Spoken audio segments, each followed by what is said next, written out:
好，所以今天要分享的书是克罗埃西亚小说家杜布拉夫卡·乌格雷西奇写的一本，不是小说，比较像是杂文评论集，叫做《多谢不悦》。先说这个作家好了，他现在的国籍应该是荷兰人，他现在是住在荷兰，然后他原本是克罗埃西亚人，但是他的成长经历比较算是在南斯拉夫还在铁幕中的那个年代成长起来，然后后来克罗埃西亚独立之后，他流亡到荷兰去。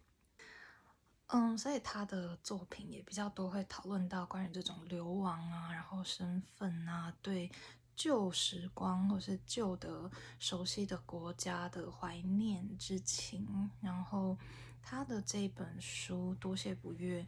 我觉得就算是一本从这样子的大前提之下出发的对文学还有对出版产业的一些批判跟观察。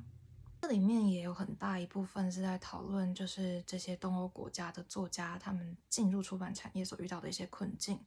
然后就像是比如说他们可能必须要特别的表现出某种西方就是更西欧的人对他们的想象，或者是他们必须要以自己的流亡身份作为卖点，那这又牵扯到他们对于自己流亡的这件事情的看法，然后还有对他们自己母国的政治的一些观察，这些在这本书里面其实也都有提及。不过呢，我个人是觉得这些评论的部分对我来说都不是太好看，因为这些部分有时候我读起来会觉得太刻薄，就它有一种非常精英主义的说话方式，然后比如说他会分出比较具有价值的文学跟比较他觉得不那么具有文学价值的文学，然后这样子的一种思维，我觉得在如果说对于我们这个世代的人，可能已经非常接受一种去中心化啊，然后很接受布尔迪的所谓品味的养成等等的话，对我们来说可能会听起来有点刺耳，或者是就会心里至少我啦，至少我就是我心里听到之后会有一种已经很内建的抵触，或是也不是说抵触啦，就是会觉得OK 这样，我还是有喜欢他的地方。那这本书的前半段呢，有非常非常多虚构夹杂着论说的这种小短片，它让我想起米兰昆德拉。因为米兰昆德拉很多篇评论集，或者是他甚至是在他的小说里面，也很常出现这样子的写法，就他可能会先引出一个画面或者引出一个事件，然后由这个事件开始去谈论他真正想谈的东西。比如说中间有一篇，他是在讲这个就是现在出版产业，可能你想要当小说家的话，你必须要先写一个文学提案，一个 pitch，然后你可能要把你这本书的内容是什么，然后这本书的卖点是什么，它的目标观众是谁，它就像是写一个 business proposal 一样，你也要把你的书写成一个提案，然后拿去给出版商看。然后乌格雷西奇在这一篇里面，就是说他写的一些提案是把一些过去有名的这种名著写成他的 proposal，然后拿去 pitch。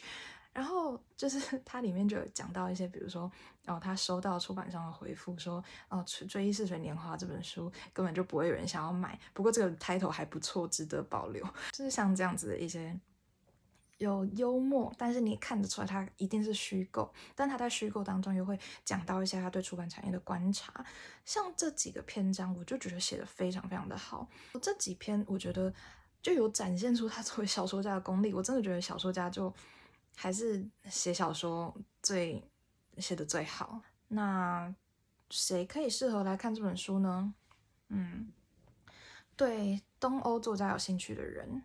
尤其是对东欧作家的自我身份认同，还有他们如何进入西方市场，或者是对于东欧作家他们在文学这件事情，尤其是想要认识他们怎么看待文学，或者是苏联下面的文化政策，或者是不是说真的文化政策研究的文化政策，而是常民如何看待文化，或者是文化政策怎么去影响他们的常民生活的话，我觉得这本多多少少都有带到，就是这算是整个这本书的建立起来的基座吧。但是我觉得，如果你不是想要知道我刚刚说的这些，就是文化相关的东西啊，出版产业相关的东西，你只是单纯想要看小说，或者是想要认识这个作家的话，最好不要从这本开始。这本书并不客观，也不以客观为他的责任，所以这确实就是他对舒适的一些观察，然后跟他作为一个东欧作家，可能他在书适上面遇到了非常多挫折，我觉得这本书也算是他的这些挫折的一个发泄出口吧。我真的觉得，就是他这本书的调性也好，内容也好，真的就是出口。对，拜拜。